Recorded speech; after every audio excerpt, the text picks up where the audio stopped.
How you doing, everybody? My name is Dr. Sami Baya. Please welcome back to my YouTube channel. How to manage a narcissistic bully at the workplace. That's the title of this video.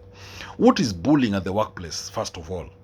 Workplace bullying refers to repeated, intentional mistreatment of an employee or group of employees by one or more individuals in the workplace. It can involve a range of harmful behaviors aimed at intimidating, degrading, or belittling the victim. These actions can be verbal, physical, or psychological, and typically create a hostile or unsafe work environment. There are some common forms of workplace bullying, such as verbal abuse, insults, name-calling, offensive jokes, or constant criticism. There's also exclusion, deliberately excluding someone from work activities, meetings, or social events. Also overloading with work, assigning an excessive workload or unreasonable deadlines to overwhelm the victim.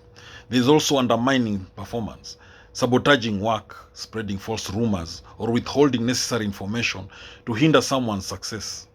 There is also using threats, aggressive behavior, or making someone feel fearful. That is intimidation. There is also micromanagement, over monitoring an employee's every action, showing a lack of trust or respect. There's also cyberbullying, using emails, messaging apps, or social media to attack, humiliate, or harass a colleague. Yes, cyberbullying is a workplace bullying, where you use emails, use messaging apps, social media apps such as WhatsApp. You attack, humiliate, or harass colleagues. Now, workplace bullying can lead to serious physical and emotional consequences for victims. This can include stress, anxiety, depression, reduced job satisfaction, and in severe cases, resignation. It also negatively impacts team morale and productivity. Many organizations have policies in place to address and prevent bullying, but effective action requires leadership commitment and a culture of respect. Now, just to emphasize again, indicators of that someone is bullying, a colleague is bullying others at workplace, includes verbal abuse or insults. Here is consistent belittling comments. If a colleague is consistently making hurtful or degrading remarks, even if disguised as jokes, that is bullying. There's also humiliation in front of others, publicly ridiculing, mocking, or embarrassing someone. There's also unwanted criticism, excessive or unfair negative comments about someone's work or personal characteristics that feel personal rather than constructive. There's also exclusion or social isolation. A colleague might be left out of important meetings, decisions, or social gatherings that others are included in. There's also ignoring or avoiding. The bully may make an effort to exclude the individual from conversations or interactions. There's also workplace sabotage. That is deliberate interference with someone's work. The bully might undermine the person's work by providing false information, stealing ideas, or withholding important information. There's unreasonable workload. That is assigning an excessive or impossible amount of work or giving tasks with the intent of causing failure. There's also the physical intimidation or aggression, where there's the threatening body language, standing too close to someone, invading their personal space aggressively. There's also physical intimidation, such as slamming things or making violent gestures. That is physically intimidating or being aggressive. So this threatening body language, standing too close to someone, when you invade their personal space aggressively, that is bullying. Then there's also undermining confidence. When you constantly question other people's abilities, you make the colleague doubt their skills, competence, or qualifications. That is bullying. When you're overly critical in your feedback, you provide feedback that is excessively harsh or irrelevant to the task, through undermining someone's confidence. When you spread rumors or gossip, that is bullying. Rumor mongering, spreading false or damaging information about someone to colleagues. When you undermine reputation, you talk behind someone's back or try to turn others against them. That is bullying. When you micromanage, constantly overseeing someone's work in an overly controlling or critical manner, that is bullying. When you are setting up people for failure, when you set someone up for failure by providing unclear expectations or impossible deadlines, that is bullying. When there is overt displays of disrespect, a bully may roll their eyes. They may sigh or act dismissive when the colleague speaks. When you constantly interrupt or talk over the person when they are speaking, that is bullying. When you have behavior that erodes confidence or well-being, that is bullying.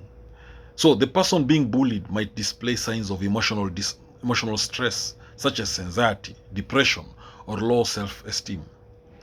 Now, the physical symptoms here are chronic stress or anxiety, which may result in physical symptoms like headaches, nausea, or trouble sleeping. There's also gaslighting. The bully may tell the victim that they are imagining the bullying or that it's all in their head, causing confusion and self-doubt. So what to look for is pattern of behavior. Bullying often involves repeated incidents. A single isolated comment or event might not be bullying, but a consistent pattern of hurtful action is. If the person being targeted appears distressed, withdrawn, or fearful of the bully, then it can be a red flag that something is wrong.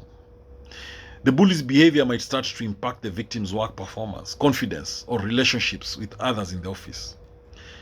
Now, what are the steps to address it? Observe.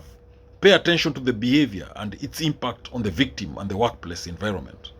Document incidents. Keep a record of what is happening, the dates, the times, the witnesses, nature of the incidents.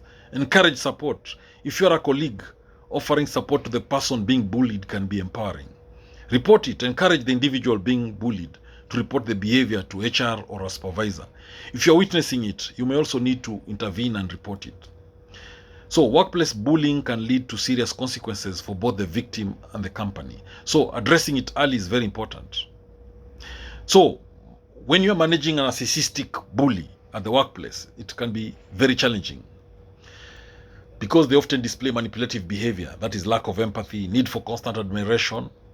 But in this video, I'm giving you strategies of managing these bullies, this bullying behavior. Number one, you need to recognize the behavior. When you're dealing with a narcissistic bully at work, you need to recognize the behavior. A narcissistic bully may belittle, criticize, or undermine others to boost their own ego.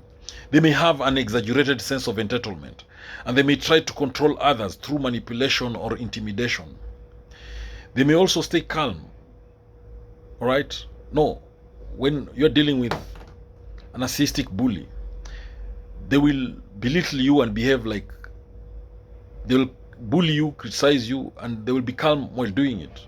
So the best way to handle them is to be like them, be calm in an opposite way.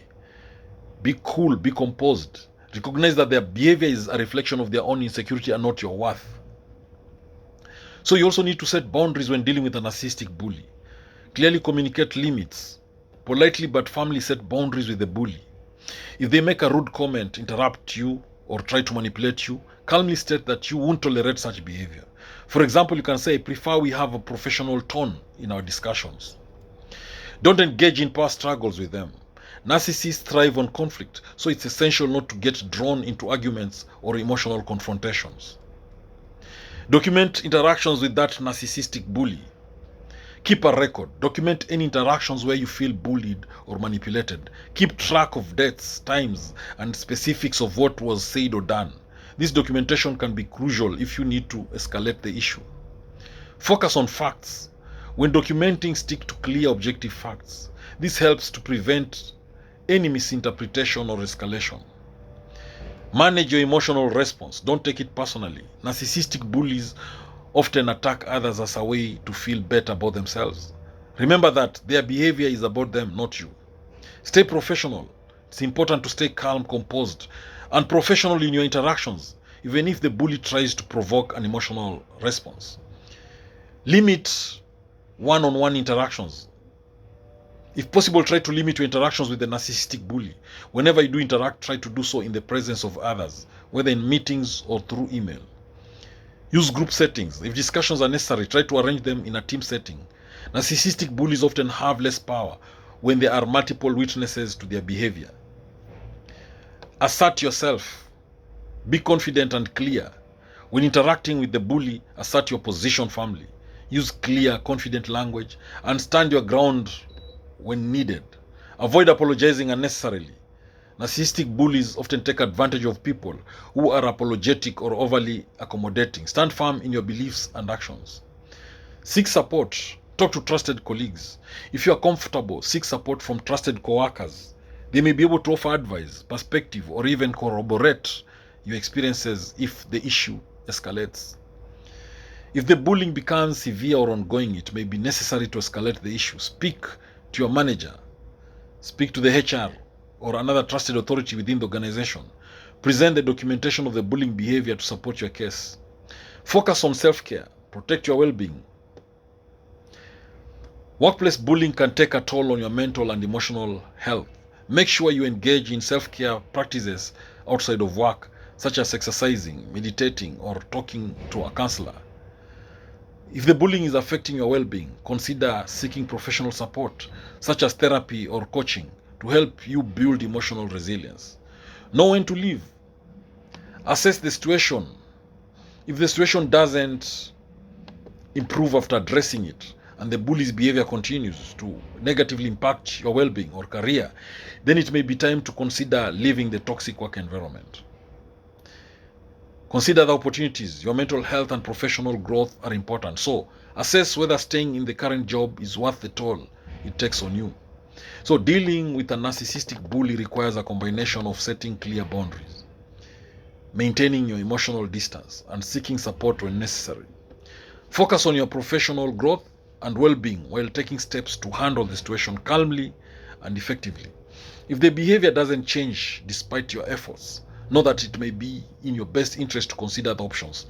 Thank you for watching this video. I hope you've learned a thing or two. Please subscribe to my YouTube channel if you've not done so. Thank you.